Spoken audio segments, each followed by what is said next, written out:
It's 513 News Radio 1000 KTOK and Kathi Yeager. And, at one point we really thought maybe this was more like, North Korea trash talking, doing their best to try and intimidate, reacting to the sanctions. But now you're wondering if a sadistic regime like this, who can barely feed their own people, could actually be in position to, do some damage. Welcome, Representative Steve Russell. I appreciate you spending some time, because as soon as I thought about what kind of villain, if it will be, if I could say that, we're working with, somebody who's not really a rational thinker.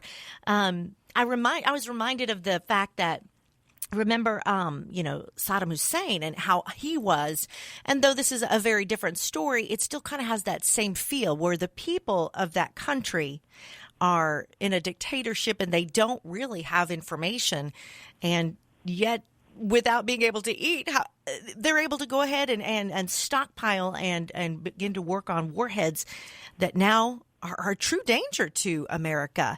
So I'm sure you've heard the news. Well, I have, and this is something we've been monitoring for some time. Senator Langford and I were in South Korea addressing a lot of the issues and looking at this very, very deeply, even 6 months ago. This is something that we've seen coming. Obviously, we get a lot of classified briefs on it. What makes this so dangerous and so volatile is that Kim Jong-un is not crazy. In fact, if you look at the path of dictators, most of the time they're possessed of high intelligence. They just use it for evil purposes. They will acquire power through ruthlessness. They surround themselves with advisors that want to live and will agree to whatever it is that they suggest. They embolden and acquire power simply by being so unpredictable. But eventually they miscalculate, and that results in the destruction of their country, suffering of surrounding countries, and usually the death of the dictator himself. Okay, where are we on this journey? Well, that's a great question, because I think we now need to make those determinations. Yeah, absolutely. And they have something that no other dictator has had, and that is a nuclear capacity. Now, compared to the nuclear capacity that we understand as of today is a bigger threat than maybe once before, talk about where we have our own ICBMs, right? But theirs took a different turn when we heard about how they have the miniature. Is it that it can reach differently? Well, when you look at just the standard technologies of intercontinental ballistic missiles, if you stay in the substratosphere, you will only get so far of an arc and a range. If you can penetrate the atmosphere and go out into lower space, and then you come back in, that's very complicated to do, and it's a multi-stage deal, and you have to be able to have a warhead of a certain small size to be able to go in the various stages, go to outer space, and then come back in on reentry. So that's kind of a thumbnail of the technologies involved, and now we are seeing without divulging obviously classified material. We are seeing a great threat from North Korea. Yeah. And then when you say, okay, well then militarily, what a human rights nightmare.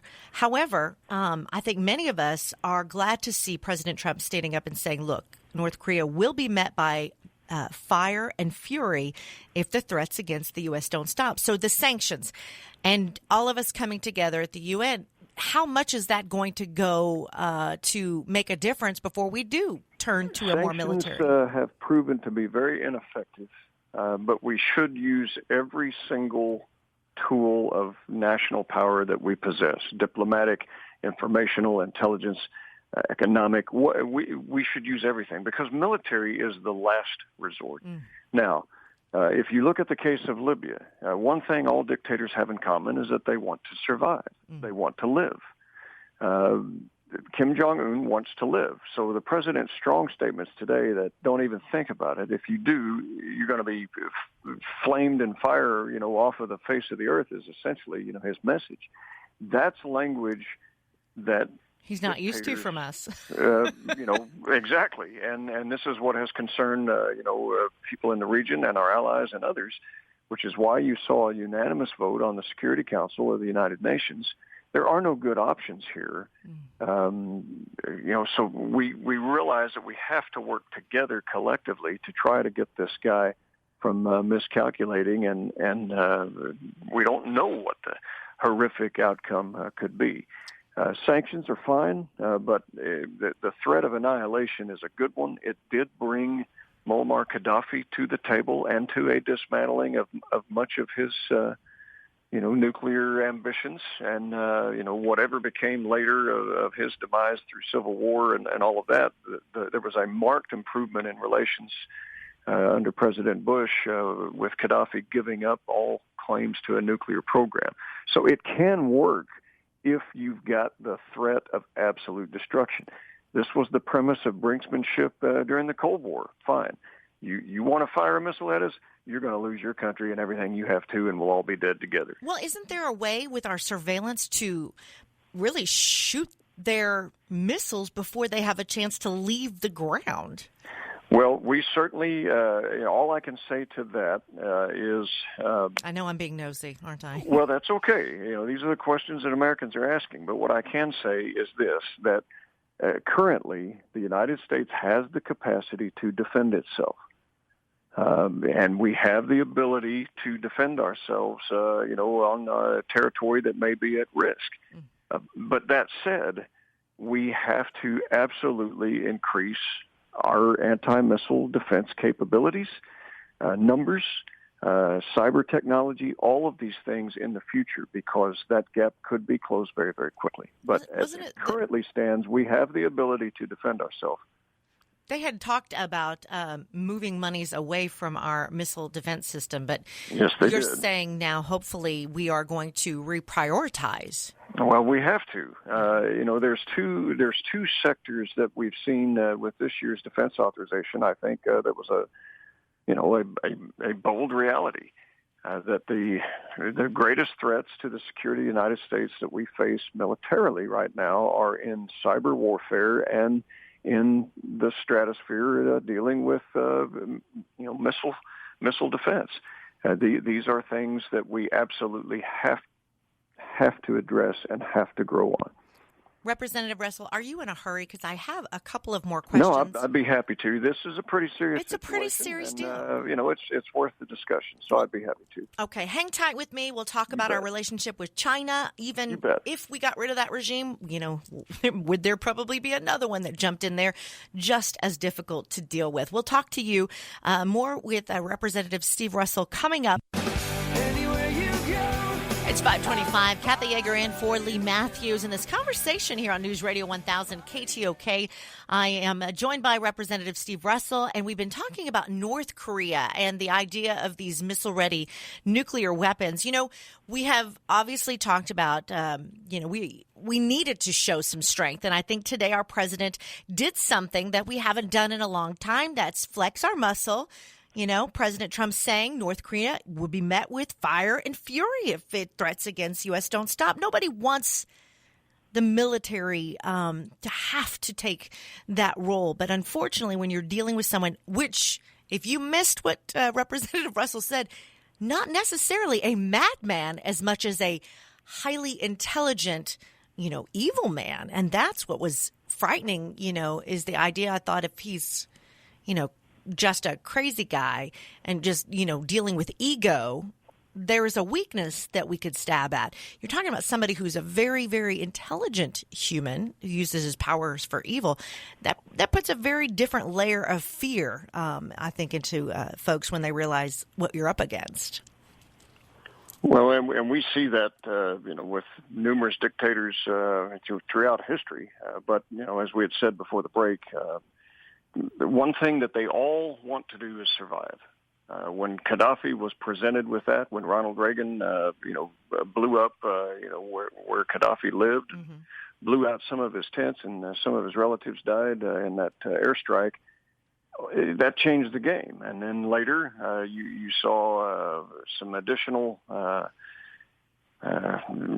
things that made Gaddafi realize the United States means business, and he completely dismantled his nuclear program. Now, I don't know if Kim Jong-un is going to go that route, but one thing I do know is that most dictators want to live. So sending a strong message, and I had even stated this weeks ago, that the message of the United States to North Korea needs to be, try it.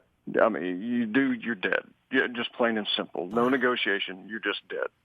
What about toppling the regime? How would that be something maybe to sort of, offset the game to the point where we get to him first? Is that something that is even possible, much less, who knows who would take place after that? They could be just as, difficult to deal with in the United Nations realm. Well, I think, for years we thought by engagement and by, carrot and stick, sanctions or not, these different things, that it might create, a puddle of goodwill. So, his bad behavior would somehow come around by our good behavior. It was never realized. The lineage of his family, you saw this is a guy that killed his own brother with sarin nerve agent. And if anyone tried to take his place or showed interest in that, he killed them too, it seems. Absolutely, and has. And so this is a calculated, cold-blooded, intelligent man who is just, he's obviously possessed by evil desire and, has a desire to somehow rattle everybody's cage. But the good news is that we've got every nation engaged and involved in wanting to solve this problem. That includes China, that includes Russia, certainly South Korea, Japan, Australia, others in the Pacific that are our strong allies. The whole world stands united on this issue, except for Kim Jong-un and probably Iran and Assad. Well, back to our axis of evil. Well, and I heard earlier today, before all of this broke, that the Pentagon was deciding whether or not to launch airstrikes against ISIS, even in the Philippines. And I thought, will this affect that decision? Should we focus our efforts? But, again, you have these factions still that we've made ourselves victim to. So our military is very versatile. And obviously, they have the ability to look at multiple scenarios and the assets that are available at any particular time. And we certainly have the capacity not only to defend ourselves, but also to exert very, very powerful options should we need to. None of us want that. We don't want to go there. Right. So all of this is up to Kim Jong-un. And does he want to die? Does he want to see his nation destroyed? Or does he want some other solution? And as long as we can stand resolute where that is the negotiation, then we may be able to get somewhere. Great points today, and I appreciate you helping us understand it more. Representative Steve Russell, thank you for joining us on News Radio 1000, KTOK, and God be with you.